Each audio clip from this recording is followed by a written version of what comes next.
Margaret Thatcher did great hurt to the British people, although not as much as all those bombs, eh, Jerry? All right, Jerry, any time! Yeah. Straight between you, gizzard! I thought we politically moved on from issuing threats to former members of the IRA. Well, the BBC also interviewed Maggie's biggest fan and disciple, Tony Blair. Did you see his tribute? He said, very few leaders get to change the landscape of not just their own country, but of the world. I mean, well, he certainly changed the landscape of Baghdad. I'm sorry, Tony, I'm sorry about that, because he had a heart operation, once he had ablation. Well, he had one put in. Did he have one put in? He did. And now, Lord Howe of Aberavon was asked... I'm not going to say that again. Yeah, go on. I'm not, Aberavon... It sounds like you're drowning in a bath. was asked by Sky for his thoughts on his time in Thatcher's cabinet. And he said, it was a long time ago. Well, yes, that's the idea when someone dies, Geoffrey. A bit of reminiscing about old stuff. Come on, shape up! I think you're in safer ground attacking Geoffrey Howe than you were with Jerry Adams. Did you hear about Julian Stiles? According to the Mirror, Julian, 58, was made redundant from his factory job in 1984. I've been waiting for that witch to die for 30 years, he said. Tonight is party time. I'm drinking one drink for every year I've been out of work. 30 years? Without a job? Pull your finger out, Julian, you lazy bastard! I'll chin you, you bastard! Let's abandon this show. Brian says, who wants a fight? Line up in alphabetical order. Adams, you're first. Yeah, it's the news that Donald Trump is now a convicted felon. Yeah, I just said that. You didn't say it how the Daily Star said it. They've got away with words. Orange man baby is guilty on all counts.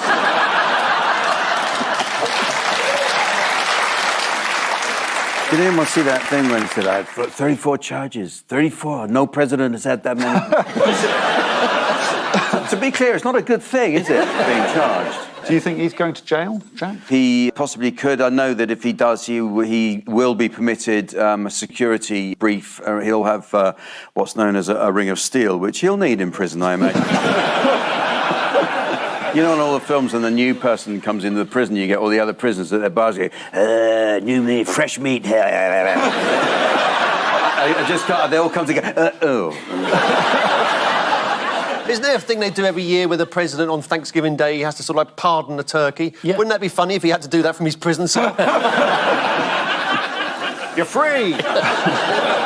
34 counts of fraud. He could get 4 years in prison for each count. How long could he get, Carol? 136. Correct. Right. Very good. She's still got it. This is the news that a number of female mayors has, for the first time, overtaken the number of mayors called Andy. So, what did nobody see coming? Well, everybody saw a Tory rout coming, and it was indeed a Tory rout. They lost 500 councillors. They lost the West Midlands mayoralty. They lost the Blackpool South by-election. And they lost their passion for life, Bill. And at the end of the evening, the Lib Dems had won more councillors than the Tories. Now, that's bad. And they had a sort of defection as well, didn't they? Yeah. They did. Natalie Elphicke. Yes, let's have a look. Yeah, there she is. At the last minute, just before Prime Minister's question time, she defected. She crossed the floor, which is amusing because she's the MP for Dover and she's used to people crossing her. And also, she was about as welcome as a surprise visit from Matt Hancock. Well, you sound like you're speaking from experience, sir. A lady never kisses and tells. No. It's time now for the Missing Words round, which this week features as its guest publication, Ratitude. The magazine of the North of England Rat Society. For northerners who don't find pigeons dirty enough. And we start with, Putin is what, says author? Great bloke and I want to live. Yeah.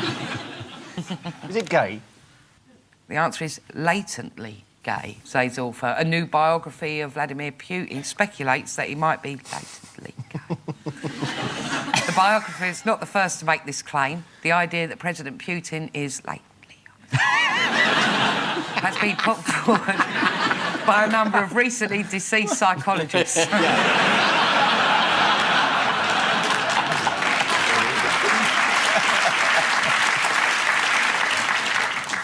Next, chimps take what? Is it the fucking piss? The answer is chimps take their owners to court. No, they don't. This is the story of a court case in New York in which 4 chimpanzees are seeking to be recognised as humans. The complexities of the chimpanzees' case have left legal experts scratching their heads, rubbing their asses on ropes and eating things from behind each other's ears. Next, from a rat PR point of view, what was very negative? The bubonic plague. No, it's the name Red-Eyed Devil. Next, Chinese girl had what in her ear? British Prime Minister talking patronisingly. Got a flower in her head. It was a fully grown dandelion. A doctor tried to remove it by blowing, but all that happened was he found out it was 3 o'clock. Next, what was High at Thirsk Rat Show? Sexual tension. The body count. It was an absolute bloodbath. Yeah. The safety officer. Looks all right to me. Just duck the rats on it. Good stuff. The overall standard of ears was... Next, clown epidemic what? Relatively easy to spot. Clown epidemic in Norfolk, warned police. Police in Norfolk have warned of an epidemic of people dressed as clowns. Clowns are actually fairly easy to capture because they tend to have extremely unreliable getaway cars. Finally, what can add an element of aggression into the relationship which can backfire? Drunken fighting amongst priests. You bastard! You can't have a wedding. It's shouting at a rat. The last time I had a rat backfire was when I stuck a firework up it. I'm just joking, obviously. It was a kitten. I've never watched an election a U.S. election unfold overnight from London, from watching the BBC overnight. And that's the way, if you want to watch America go down the dumper, watch it through the befuddled nocturnal fog of a man named Andrew Neil. Watching a man, he's just barely on top of everything. And he just sits there, and you had other people beside him. He looks like he's squeezed in like this. And then when they're not there, he still looks like he's squeezed in. Like his body's trying to eject itself. And he comes out, and he's trying to explain the Electoral College, and he doesn't quite, nobody quite gets it, because it's impossible to explain, and it just, somebody's got to get it 270.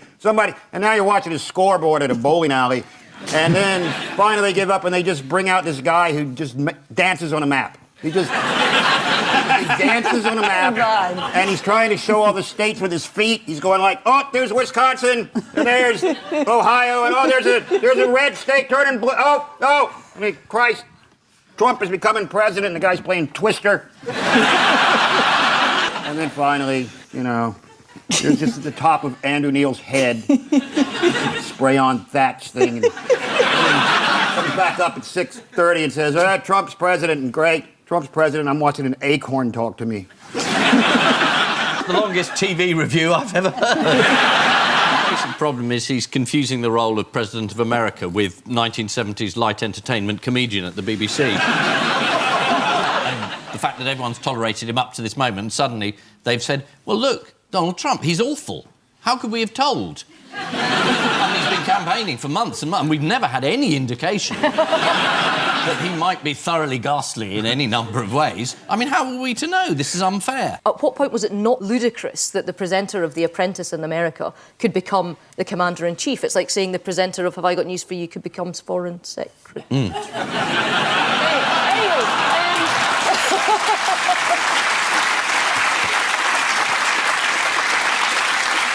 I'm sure that loyalty will be rewarded. It's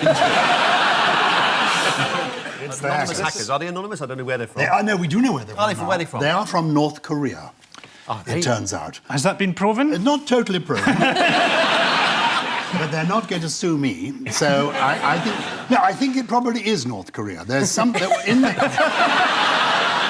the code when it was unhacked indicated that it might have been from North Korea. Giles, you know way too much about this. Only because I did chair the Cybersecurity Awards quite recently. I can't tell you where or when. Is that security or Alzheimer's? You know what the virus was called? It was called WannaCry. It demands money before you can get your computer files back. Oh, it was all in Bitcoins as well. Bitcoins? Bitcoins. No, we've left the European market. They're Bitcoins. There's been a sort of failure of the government here, hasn't there? Or? They were warned, I mean, at least 3 years ago, that XP needed updating. But the trouble with the NHS, it spent a lot of money on IT already, about 12 billion, for a system that didn't work. So essentially it doesn't have any money left, so they didn't pay for the update. We've not upgraded the security properly, and we've been running the NHS on Windows XP, so people have probably been told that they're dying by a helpful paperclip. I like the idea that as a hacker you would target for a ransom the NHS, one of the few world organisations you know doesn't have any money. Probably given Jeremy Hunt some ideas about how to get money out of it. What must it be like being Jeremy Hunt at the moment? Imagine he goes into hospital. He'll be the first person to have a sprained wrist treated anally. Sorry, Mr. Hunt, this is going to involve a bit of a run-up. Luckily, our computers are down, so there's no record of what's about to happen to you. This bit of malware was actually stolen from the American National Security Association, you know, which is a misnomer. Well, I think President Trump gave it away. Does anyone know what the Russians have said about it? Exactly that. Well, they're claiming it's not them, because the Russian Interior Ministry was targeted. That was a decoy. You're so clever, Giles. These are just things I picked up at the cybersecurity conference. The Russians have said this completely doesn't concern Russia. And so to round two, the strengthometer of news. Fingers on buzzers, teams. Here's the first one. It's the London Marathon. There was a row with the Guinness Book of Records about whether this nurse should get a record for doing the shortest time dressed as a nurse. And Guinness said she doesn't look like a nurse, because I think the people at Guinness had perhaps been watching different videos of nurses than the training ones now on offer. And she rightly appealed this, and she now is the quickest nurse in the business. I mean, this is your area, so, I mean, you must know. Well, yes, it is my area, kind of. You held Obviously your not running.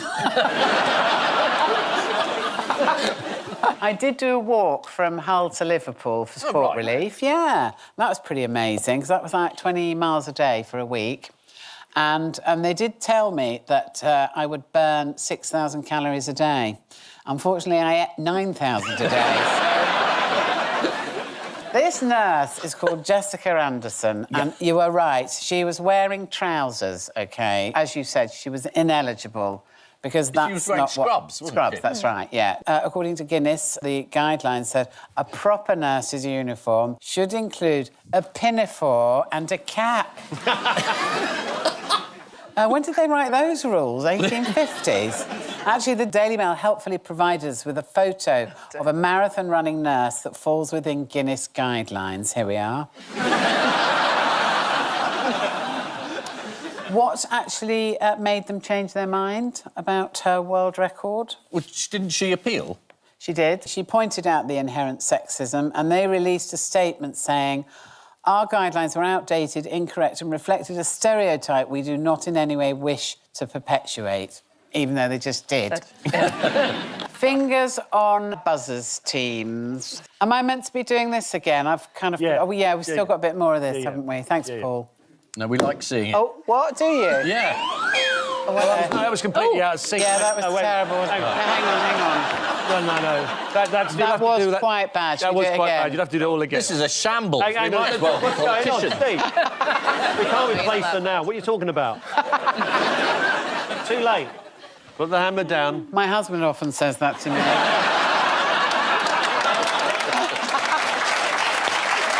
OK. Fingers on buzzers, teams.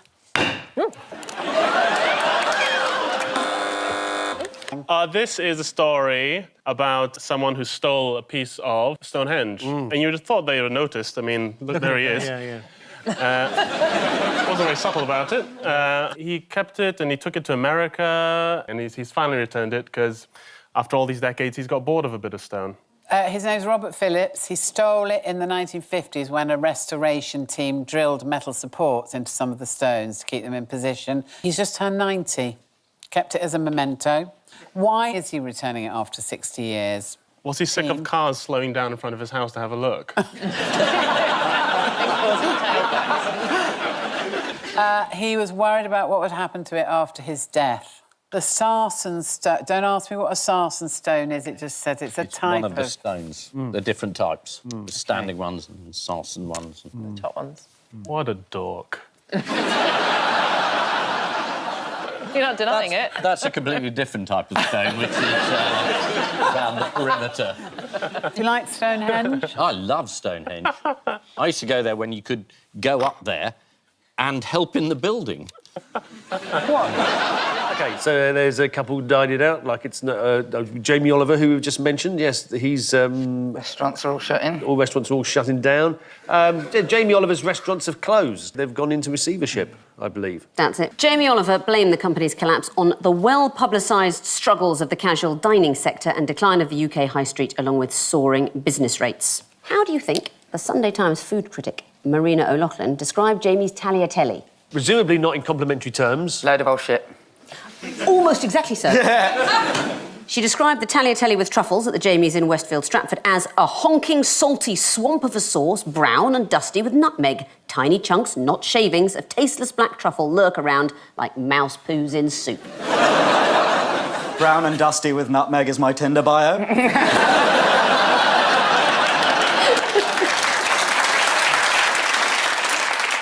What did Peter Shilton have to say on the matter? I mean, I don't know how we ever cave unless we know what Peter Shilton one time goalkeeper's got to say. Peter Shilton posted a sympathetic tweet. Sorry to hear Jamie Oliver restaurants have gone into liquidation. I went with my wife and grandkids to one and I had a steak with a sauce I specially requested, which was great.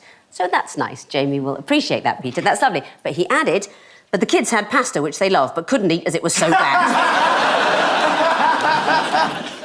What recent trend may have affected the business, according to the food writer William Sitwell? More people getting food delivered? He said, the cost of dining has persuaded more people to cook at home and flirt with meal kits. What's a meal kit? It's what posh people who think that they've got no time get a load of stuff delivered to their door with, like, the right amount of spices in and then, like, pretend that they're really good at cooking because they just put things in together that had arrived on their door. It's a massive waste and a total nonsense. Well, that is new. I thought a meal kit was a tin and a tin opener. Do you still get truffles in tins? When did you last open a tin, for God's sake? Ordinary remark to make on public television. What did one member of staff accidentally serve to diners in Manchester this week? Expensive, very expensive bottle of wine. How expensive? Or, like, I don't know, like £3,000 or something like that? Even £4,500? Yes. Diners at the Hawksmoor restaurant, they'd ordered a bottle of red wine. It was quite expensive. They were given that. According to the Times, the error wasn't spotted until it had already been partially drunk. I bet they necked the rest pretty quickly. Yeah. The owner of the restaurant tweeted, to the member of staff who accidentally gave it away, chin up. One-off mistakes happen and we love you anyway. Adding, goodbye. When people online questioned who would pay £4,500 for a bottle of wine, the steakhouse replied, in this case, quite literally no one. Who dropped in to help Sainsbury's celebrate their 150th anniversary? Queen. It was the Queen. Should we have a look? Yeah. Queen went and did like a self-service checkout. Well, she wasn't into 6 items or less thing. So, do anything nice for the weekend? Let's see the Queen in the supermarket.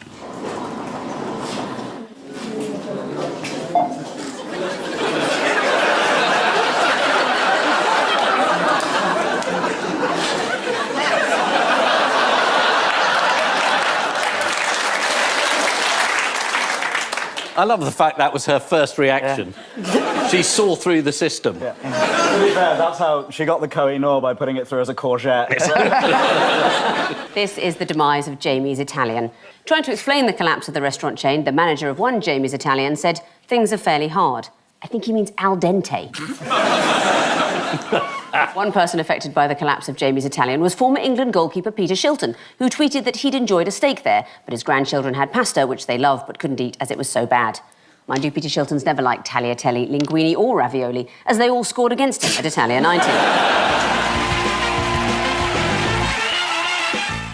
The Telegraph, thousands of people lining the streets have given the relay a carnival feel. For example, someone dressed as a cod and another as a chip in Falmouth. You Brits really know how to put on a show. You wait till you see our opening ceremony. There'll be hundreds of chips. 6 or 7 cod. Morris in a giant cod costume. This is the Olympic torch, which is boldly going where no Olympic torch has gone before. Namely, yes, I agree with you. Namely, Turo and Il Fracum. Sounds deeply sexual. Kind of like a cigar advert. Have you been to Il Fracum? I have. The place is laced with prostitution. That's their new slogan now. That's right. Come and get laid in Il Fracum. According to the Daily Telegraph, under a no-deal Brexit, British holidaymakers would be banned from taking Cornish pasties with them to the EU. Holidaymakers will be forced to smuggle the food past customs officials. You might not want to eat it after you've smuggled it past customs officials. Well, this is the question. If you were forced to smuggle a Cornish pasty through customs, how would you do it? I know. Go on in. Under both breasts, I can get 2 Cornish pasties, 2 bottles of iron brew and a sausage dug.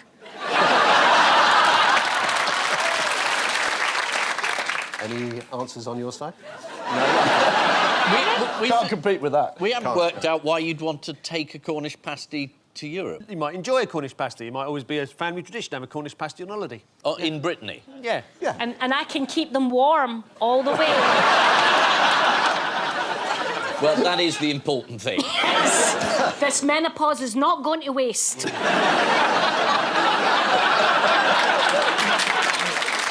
However, Ed Balls was remaining optimistic. Mr. Balls, thank you very much for joining us. First of all, there's been this story going the rounds on Twitter and all the rest of it that you've been defeated. Have you heard anything about your result yet or not? David, the ballot boxes haven't even arrived in the count. And they've got to be counted, and then we'll get the results. So I think maybe you should spend less time on Twitter and more time reporting the results when they're actually declared. Let's just see how that's the Shadow Chancellor. So good of him to explain the whole process. They get the votes in and then they count them. Well, thank you, Ed. Thank you for your insight, you little expert. He's an economist. He's good with figures. Should we see how it panned out for him? Ed Balls, in the last few minutes, Shadow Chancellor, lost his seat to the Conservatives. Is that an R? No. No, I think this some is people the Shadow Chancellor. No, some people were genuinely surprised, I think. There were some people who didn't know. I'm sorry. I thought it was a wave of empathy. Is David Dimbleby going to call him and go, have they been counted now, Ed?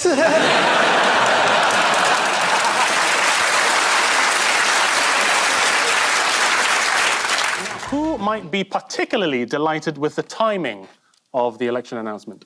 Paula Venables from the post office, because she was up in the inquiry and it blasted her off the front pages and she would have got an absolute shellacking. That's right, former post office head honcho and national sweetheart, Paula Venables. She cried 4 times for herself. It was a really disgraceful performance. And I think, yeah, it was appalling. She said things like, I didn't know that they were prosecuting these people when I took over. And you think, that just isn't true. It's all lies. I mean, she is now in the inquiry trying to blame her colleagues, which is the entire point of the inquiry, is that she's already blamed people who didn't do it in an attempt to cover herself, and now she's doing it again. I also just don't understand how you can come and take over an organisation where suddenly, out of nowhere, after a new computer system comes in, 1 in 12 people that work from you has got their hands in the till and you never previously noticed, even though they worked for you for 30 years before that. And you work for the Tory party. I know!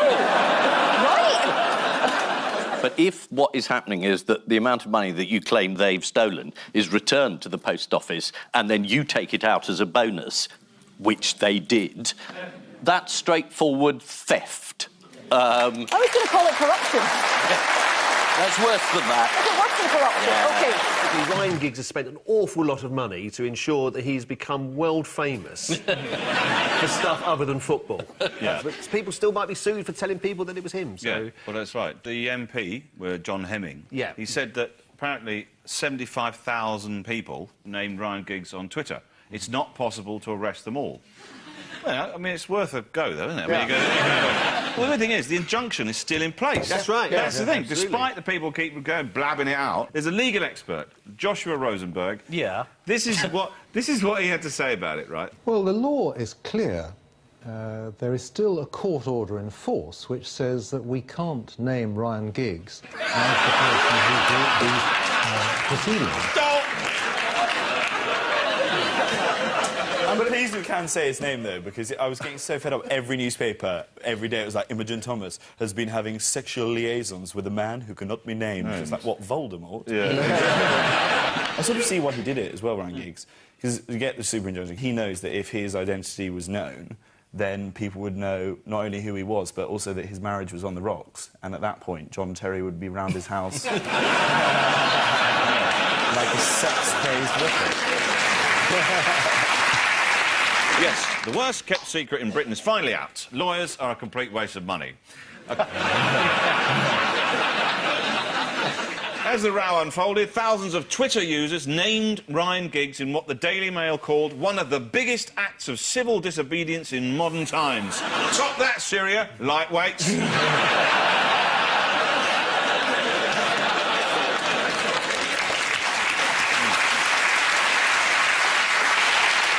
Someone was tweeting, it was a thing like kind of vintage nostalgia, and it was saying, do you know the name of my first pet was Rosie? I wonder what the name of your first pet was, everyone. And then people started joining in and giving the name of their first pet, which, of course, is a security question for your bank. It's literally, it's like saying, I'll tell you what my PIN number is, 1471. Anyone got one higher than that? I wonder what it is. Yeah. 1471.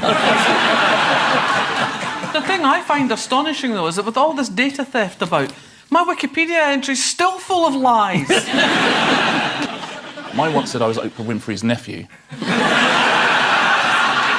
My entry says that I'm a collector of antique cutlery. And some very nice old lady sent a load of spoons to my office the other day. And I said, why she sent me a load of spoons? And then it turned out it was because she'd read my entry on Wiki and found this stuff in her attic and just sent it to me. So actually, I collect Porsches. Ian and Nancy, how they look at this? That's a Tory MP. You can tell they're all like that. That's a Labour MP. Yeah. That's Tom Watson. Oh, Murdoch's been arrested. He's in the slammer. Bye-bye. And they can't bear to look. Because it's so they can't bear to sad. look. Yes, they were very sad. So that's it. Big news. Murdoch's inside. And he's... Not strictly true. No, it isn't, is it? I was suddenly in the world of fantasy. There's been a select committee, and they delivered their report. And they said that Murdoch was willfully blind and they said his son was willfully ignorant about the phone hacking and what was going on in News International. So it was a really bad day for the Murdochs. Yeah, I think there are some important questions to be answered by all of Rupert Murdoch's employees. I think there are. Yeah, so here we go. What do you think about it, Jeremy? Well, I think as a Sun journalist, it's just a lot of stuff and nonsense and a storm in a teacup. So there we are, moving on. Paul? I thought you were talking to me there when you said, what do you think, Jeremy? I thought you just forgot my name. You're not the only Sun journalist. Nancy writes for The Sun. On the Sunday, a column about fashion. Now, I can't believe myself when I accept it. You shocked yourself, did you? Actually, I shocked myself many times. So, yes, every day, even a shock was there when I walked in the mirror in the morning. I can surprise I'm getting beautiful and beautiful every day. So, Do we have any English guests on this? Now, don't start. Do you need an interpreter? Yeah. OK, I'll translate. Nancy was really ashamed of herself for taking money from Murdoch. Yeah. Is that not it? You know, there's a shortage of court interpreters in this country. I think I might apply. Why do you think you speak the perfect English? Do I think I speak perfect English? These things are relative. But I don't speak 5 languages, unlike you, so, Thank you. I'm just trying to be helpful. Stop flirting! You did actually once say, didn't you, that any man who doesn't flirt with you must be gay? Yes, I said. Ian, you passed. And he said he didn't say it, and then the policeman came out and said he won't answer the question. But he had a tape going in which he said, I admit I swore, and I'm sorry about that. He was wearing a wire. And the feds didn't realise. He turned the tables against them. Well, how long did the original incident actually last, the actual incident? 45 seconds. 45 seconds. And so far it's cost... £250,000 yes, it has. Yes. To investigate. Can we get the Chinese pay for that? 160 million people in China watched it on YouTube. Yeah. But they must really not have liked him. There must have been a build-up of animosity towards him. Yeah, do you think he'd ridden up to the gates most days and said, open it? Yeah. Maybe. Clapping his hands. Open, come on! Bike here, eco! You know, it's a terrible dilemma. Do you believe a Tory member of the cabinet or a policeman? You know, public's got a real problem there. Police whistleblower has actually come forward. You mentioned that. They're all about talking about a whistleblowers, result.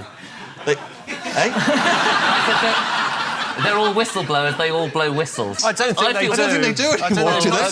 OK, logically it doesn't work. Mobile phone. When this show began, you could have done that joke. I don't mean today, I mean 20 years ago. I felt tense because you went very quiet. And I thought, oh, God, I've cut across a friend of Tom Cruise's.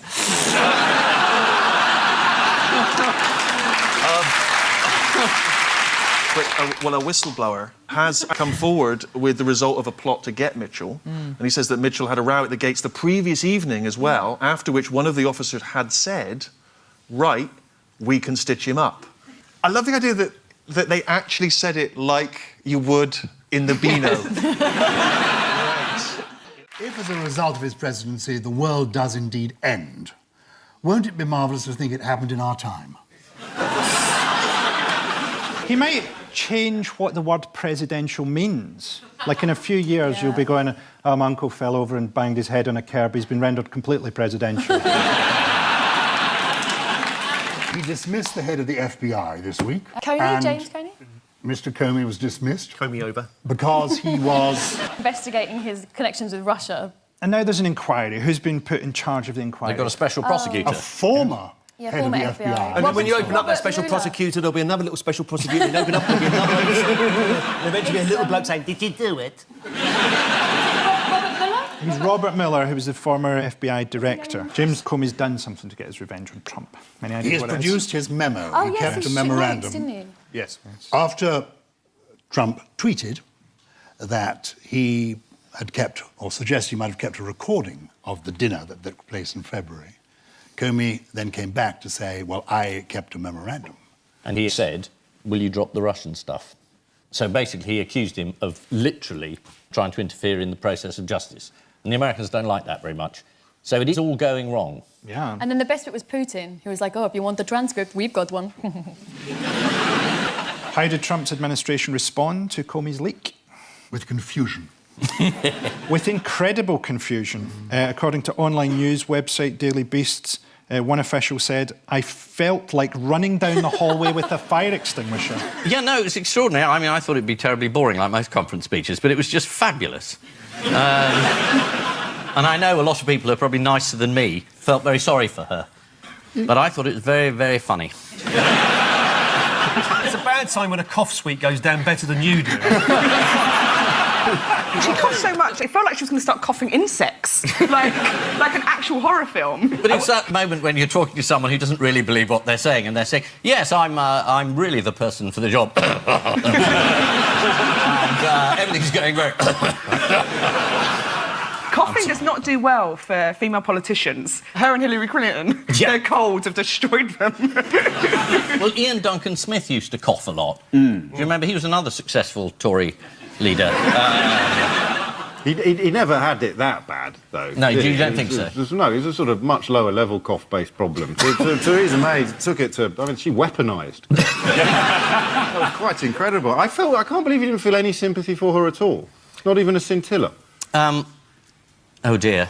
I did. I think I'm coming across as a bad person. It was awful. I only felt sorry for her because of Boris. I feel that that was such a bad day that it was almost a win for Boris, and I feel that's the only... So I feel like I hate him so much that you want her to have a better gig, you know. Why don't she sack Boris? She can't, can she, sack Boris? Why? Because if she sacks him, he gets to walk away from Brexit while simultaneously being able to claim that if he'd stayed in the government, it all would have gone much better than it's clearly going to go. You know, she can't allow him the pleasure. It's like, you know, he's essentially an arsonist who wants to come back dressed as a fireman. Yes.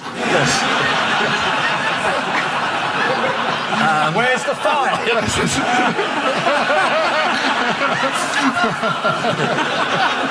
There was one of her... I mean, she's been accused of being robotic, so one of the Conservative backbenchers today was making the rounds in the TV studio saying she's made of very strong metal, which I thought was...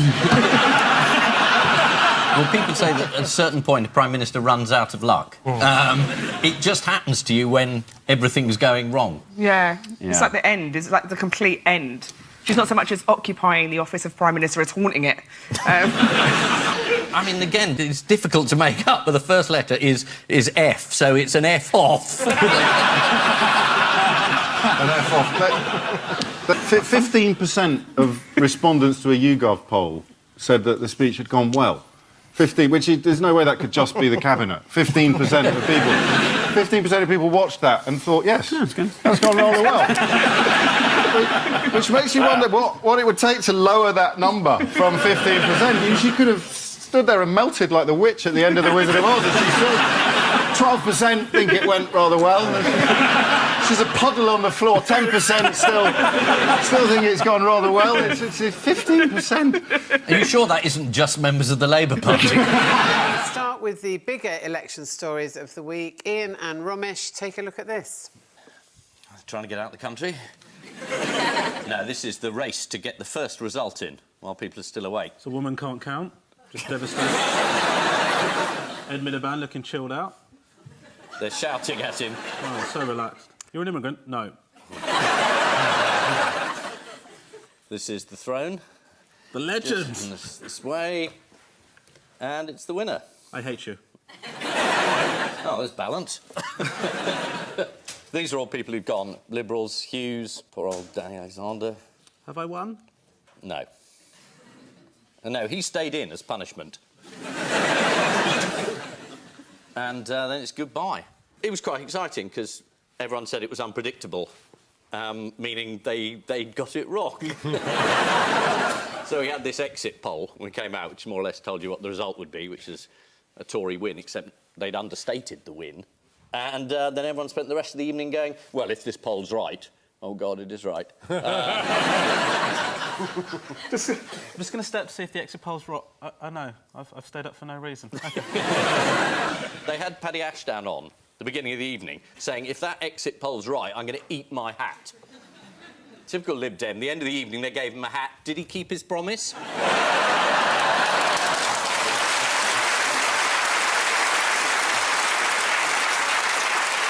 You're absolutely right, Ian. It was the election. Yeah, it was.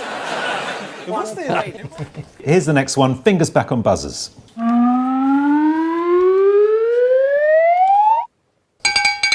Zoe. Well, it's a guy who spent a year and a half trying to recreate the flavour of KFC at home. And he's been experimenting with the 11 different herbs and spices and has finally cracked the code to create KFC at home. And he's put it on YouTube and people are so happy because they miss it, because they're missing restaurants. So once a week at home, because we can't go out and eat in restaurants, I try and create a sort of holiday-style taverna at home for me and the missus. I'll play the waiter, she plays the customer.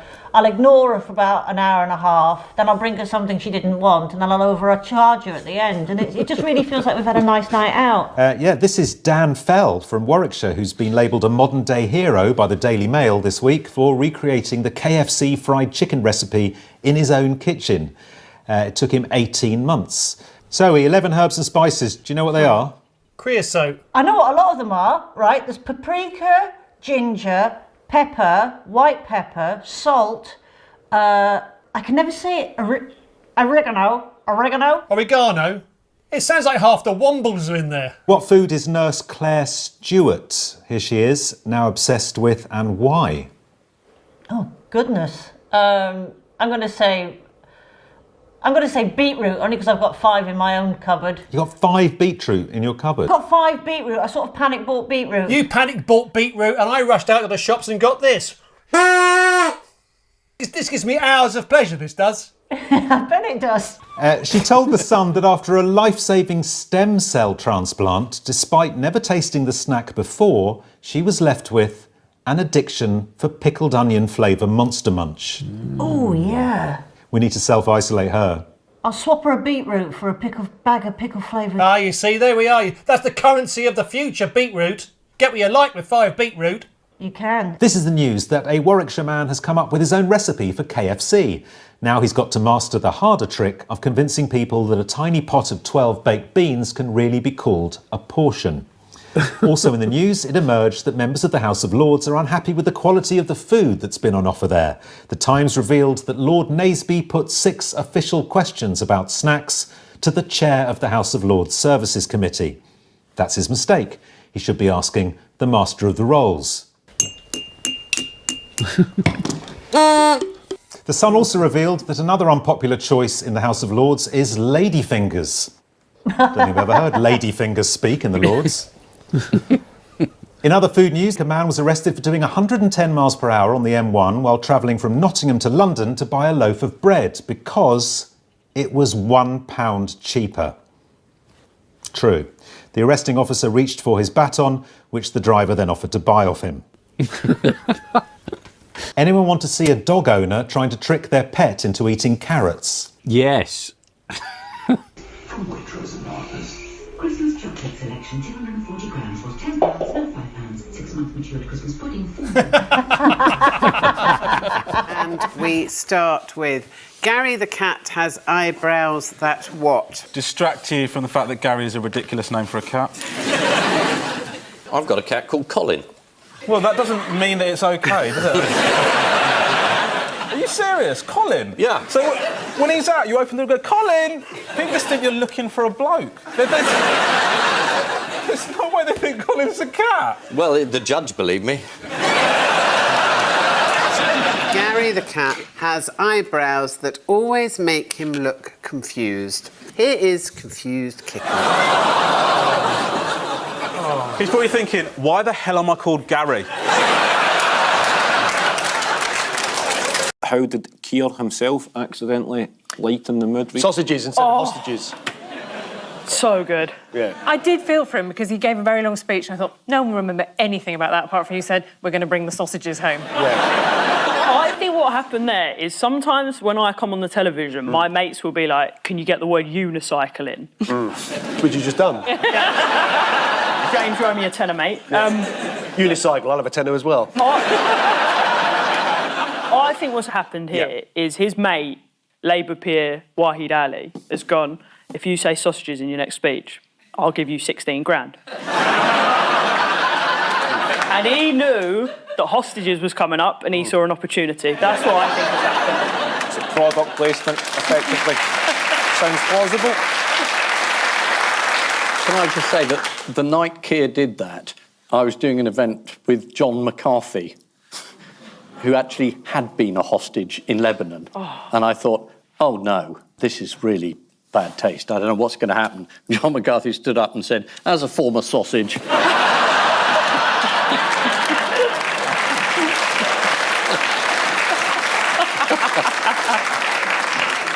Shall we have a look at the clip? I call again for an immediate ceasefire in Gaza. The return of the sausages. The hostages.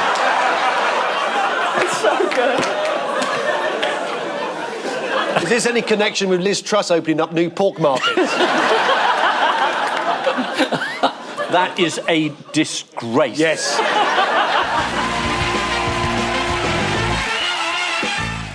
Now, that really is enough about the government's bad week. Oh, no, sorry. Andy Coulson. Where did he unexpectedly find himself this week? In the back of a cop car heading to Scotland. Because? Because they want to have a word.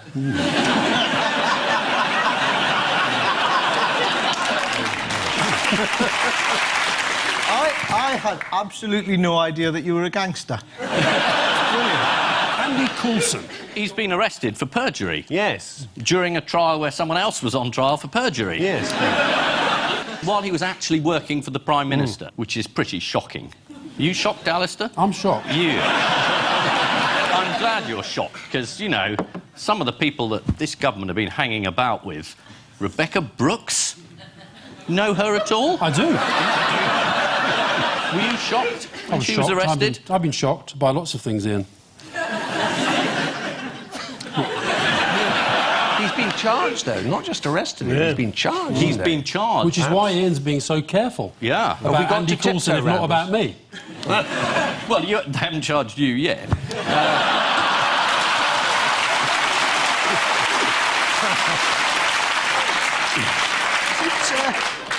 Is it hot in here? In case anyone thinks I'm being gratuitous, I know that Alistair is going to be reasonable tonight, because he told Leveson, I am robust, but I'm not a bully.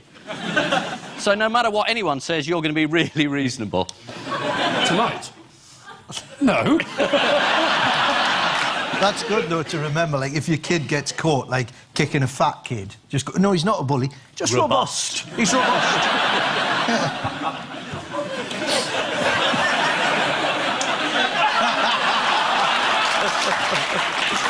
It probably seemed like a good idea when you said yes.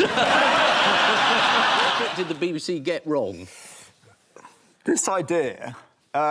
so I run a company that trains veterans to go into cyber employment. Yeah. And 4 companies away from that, there's a company that's gone bust. Yeah, it's not many companies. It's quite a big company. 4 people being arrested. Big story. It's a big story, but it's got nothing to do with me. You never... Well, of course not. Not Why would I have interested anything in to who do with provided your financial £85,000 salary? Yes, For a and it was 4-hour provided through business in that company that company generated. That How had does nothing training to do with veterans make enough money to earn you 85 Because if you train them in cyber security, and they have specialist skills, they go into FTSE 100 companies and they earn quite a lot of money in cyber security. I sound like a right bastard, don't I, doing this whole sort of veterans employment thing? No, it's not the veterans bit. It's the £85,000 for a 4-hour job. I know. I know what you're thinking, because you're thinking, why don't you do it for free? I know, because you get 20 grand for 2 hours tonight, don't you? Yeah, but the people who've lost money out of this company are very cross with you. It's about your behaviour and the fact that you didn't know. And didn't ask, as a non-executive director, where does the money come from for this I did company? ask where it came from, and it came from the business that's generated by the business that we do. They were providing the money that kept your company going. No, and they you were a didn't. non-exec. No, they didn't. That's why the BBC are being sued for libel, because no money went from that company into Crucial Academy. But it did, though. OK, well, you can keep saying that, but it really didn't. It No, still didn't. I'm just saying the chain... This is one for Judge Rinder, I think. Yeah. I am merely trying to establish the facts. You say you're going to sue the BBC for reporting a story that everybody else has run, and you say that's not how the money got there. I am absolutely sure that not a single penny has come from LCF and gone into Crucial Academy. If it has, Well, I it would hasn't leave. gone directly in. It's gone in through a series of No, other companies. directly or indirectly. If it had, I would leave. Many All more? right, well, we'll see what happens. This is like all of my Christmas dinners with my family. Remember Anne Widdecombe?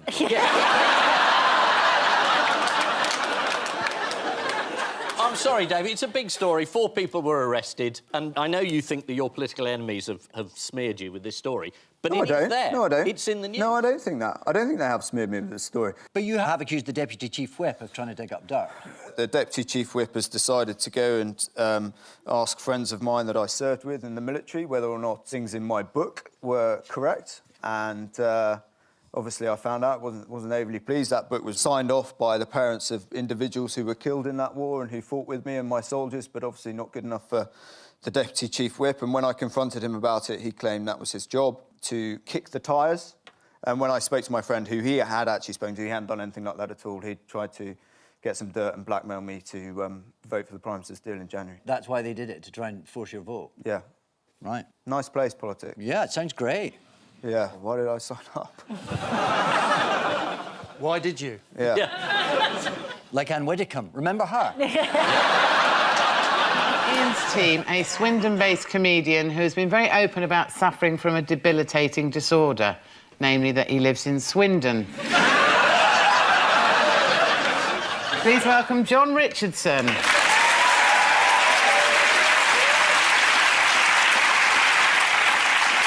And on Paul's team is one of the few politicians who knows what the future holds for him.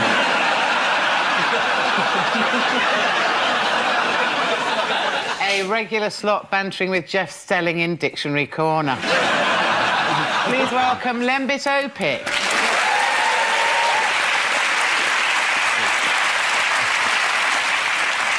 Ian and John, take a look at this. Queues. Yeah, people wanting to vote. Unmanageable turnout of 65%. What do they think this is? South Africa? Get out of it! Now, that's the Lib Dem votes being chucked in the river. Off you go! My votes, my votes. That's someone explaining they haven't a clue. Goodbye to you. Go and watch a film, one of your husbands. Hello, Gordon.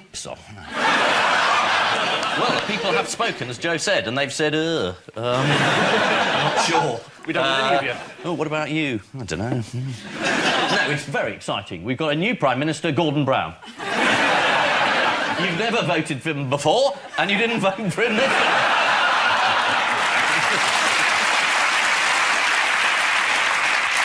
So, democracy working pretty damn well, I think. Does this mean this is going to carry on? What, this show? God. The whole I thought at least it would be finished this morning, but it's not, is it? It's going to be months of... Months of it? In some cases, it has. It's good that you're not dwelling on it, though. I'm completely over it. After 19 years, is it? Presumably it's... 13 years and 4 days, roughly. I mean, I'm not counting, but... Somebody was. If I was Brown, and today I would just resign and then run naked through the streets of London going, you're a bigot, you're a bigot. Can't touch me now, bigots. But they're all still... They're trying to make friends, aren't they? They're trying to do a, hey... They're like passing notes on the news this morning going, tell Nick I think he's fit, Gordon. It is indeed the overwhelmingly indecisive outcome of the election. In fact, we only know one result for sure. Don't we, Lembit? Can we get on with this? I've actually got an appointment with the job centre in about half an hour. They phoned earlier, they cancelled.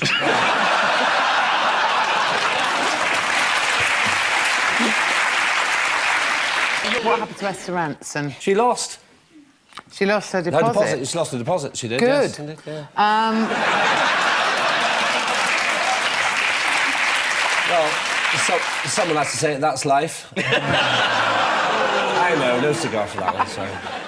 Right, now, everyone was hoping Ed Balls would provide a Portillo moment. Michael Portillo said this week, my name is now synonymous with eating a bucket load of in public. We will do these game shows. Haven't been on that one yet. No. The offer will be coming, don't worry. Or maybe not. I mean, I do hope so. Yeah, so do I. That was the most depressing use of the word yet I've ever heard in my entire life. Did you stay up for Lembit? It was. It's the most important thing that happened in the election.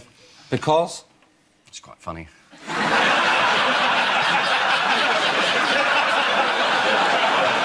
I was expecting a bit more than that, wasn't you? Ladies and gentlemen, the great thing about losing my seat is I can actually take a fee for this now instead of getting this kind of abuse for nothing.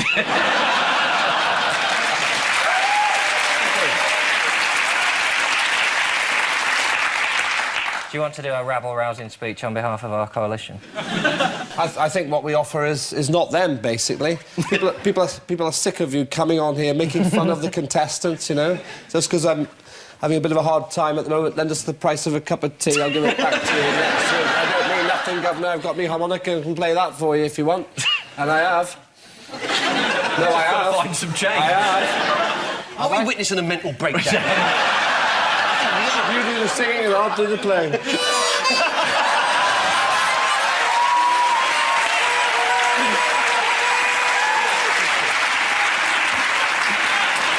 we go, there's just time for the caption competition. Ian and Kevin have this.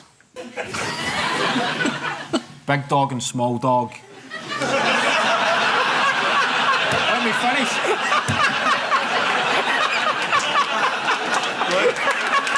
Let me finish, please. You're on a roll, I'd leave it there. Have lovely evening marred as food fails to show. I prefer big dog and small dog. Polar machine, get that. Big panda and big panda. Apparently the Lib Dems are nearly extinct. Oh, it's too late for that. And here's a bonus one for you all. Oh. The Empire Strikes Bake. We're just bodyguards, don't you think? To protect her from being stolen by Channel 4. They've got Imperial stormtroopers surrounding Mary at all moments. Paul Hollywood, little droid. Mary.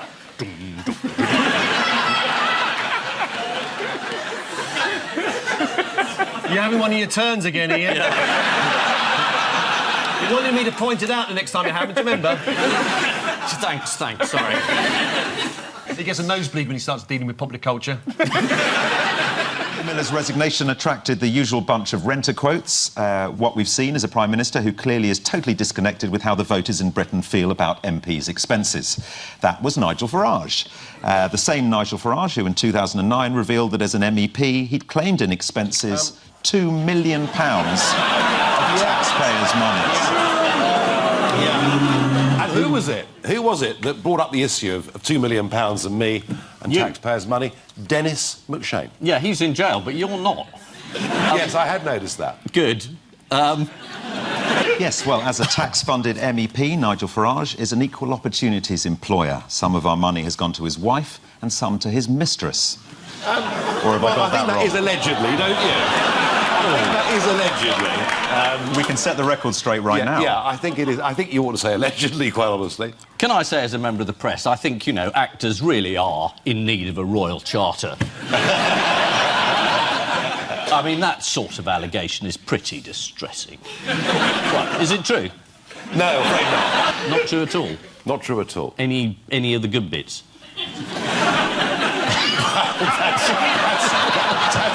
There are good bits. I'll tell you afterwards. Right. Well, let's have a look, shall we, at some of those revelations. Here is Nikki Sinclair, former UKIP MEP, now representing the We Demand a Referendum party in the European Parliament. Take a close look at the reaction of the translator in the bottom left corner of the screen. Does Mr Farage think it's a fair use of taxpayers' money, namely his secretarial allowance, not only to employ his wife Kirsten, but his former mistress Annabel Fuller? Is this a responsible use of taxpayers' money, Mr Farage? I would just say this to you, Chairman. This is somebody who hid under the cloak of parliamentary privilege to make those comments, and when asked to repeat them, publicly refused to do so. Quite funny, though. David Cameron was very rude about your people, wasn't he, Nigel? Oh, he always is. Yes, he said... He can't help himself. He can't help himself. He said they were all fruitcakes and loonies. And loonies, and Yes. worse. He said worse than that. He did, right. Extremists. Extremists? Yeah. Shocking. Yeah. Well, I think it's time... I think it's time for a game of fruitcake or loony. OK, everyone, fingers on your buzzers. I'll show you some UKIP party members. You have to buzz in and tell me whether they're a fruitcake or a loony.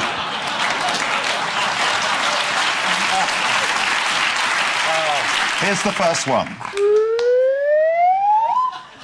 I don't know who he is. Ian. I'm just guessing. Yep. Fruitcake. I'm afraid that's the wrong answer. He's a loony. He's a would-be UKIP councillor and loony John Sullivan, who wrote, regular physical exercise releases boys' tensions and thus avoided homosexuality. Which is quite right, Mr. Sullivan, and that's why you'll never see a gay man down the gym.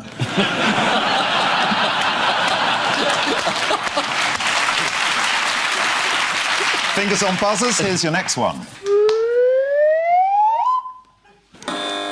Nigel Farage, UKIP party. This is a bit tricky, this one, because he's the treasurer and one of our biggest donors. And I wouldn't really like to call Stuart Wheeler either. I'll have to go for fruitcake. Is the correct answer. You got it right. Yes. This is UKIP party treasurer Stuart Wheeler and fruitcake, who said that women had no place in the boardroom and couldn't compete with men at sports, even when they're not physically disadvantaged. He said, chess, bridge, poker, women come absolutely nowhere. I think that just has to be borne in mind. Final go, fruitcake or loony? I don't know the chap. No, anyone? I'm going to go for loony. It's the wrong answer. It's actually a trick question. He's not a fruitcake nor a loony. He's a closet racist. At a public meeting about travellers, he said, the Romanians, they'll stick a knife in you as soon as look at you. His name is Rob Fraser. Well, thanks for telling me. Well, there you go. UKIP supporter. Nice chap, buys his round. Look at the top pledge on the top. We will invade Iraq against the wishes of the people of Britain. Yeah, but it was Miliband who stopped the invasion into Syria. That's something for him, isn't it? I haven't heard you say much about that. No, because I'm more interested in the previous one, which well, you were involved wrong. in. And we made it clear that's so. We made a mistake. There's no doubt about that. But give Miliband the credit for stopping us doing the same thing with Syria. OK, because Cameron was about to get to do it with the Americans. Yeah, no, I have no problem with that. And Obama You just don't work about it or talk about it. Anyway, that's the difference between us. Yeah. Should we start again? But you say don't think so. that the manifesto will only just come out, so the candidate can't be expected to know what's in it. Is the manifesto meant to be a massive surprise to Labour candidates? No, but when you get... Well, in our party, you have to get it through the National Executive and we have a policy making for the manifesto. You don't know necessarily what's coming through. I think some great things have come through, particularly when we're dealing with the Leveson Report and what are we going to do about making the press more accountable. Yes, That's quite important. You're going to legislate, aren't you? What we said about that, we will carry out what Leveson said. We wait to see the press... Leveson said nothing about a royal charter. He didn't mention it. I would have thought you as a journalist might find that's an important point. No, as a journalist, it's an unimportant point. God blimey, in private eye, you're sued every day, for God's sake, for what you say about people. No, we're not. And certainly not about you. I know you've got problems with the press and your private life, John. I think the last time you raised it, you got the same move. Why don't you be more specific and say it? Usually straightforward in private eye. What's your complaint? OK, you're very, very unhappy about the press's intrusion into your private life, because they revealed you were never having an affair complained with about Tracy it at Temple. all. And it was very embarrassing for you. No, it wasn't. God, it wasn't embarrassing. No, I made a mistake. I owned up to it publicly, and I was waiting for this one to come from you. You didn't own up to it publicly. You were revealed as doing it. Hey, I've got an idea. I did it at the Labour conference. Didn't you watch that? You two find a room, and whoever comes out alive is the winner.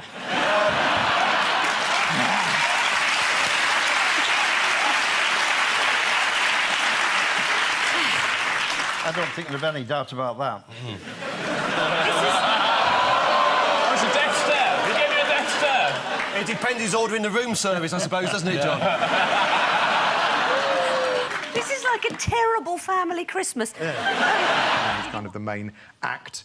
What did you make of his speech? Well, I mean, again, he's quite competent. He doesn't mess up the autocue. He got some applause. He did some stuff in the middle. He quoted Kipling, the poet, not the cake maker. Don't patronise me! To be fair, I always thought it was pronounced Kapling. It's National Poetry Day today, isn't it? Is it? I think it is, Yeah. yeah. It is. Well, not tomorrow, obviously, when we're showing, so that ruins that. This isn't live! It's barely breathing.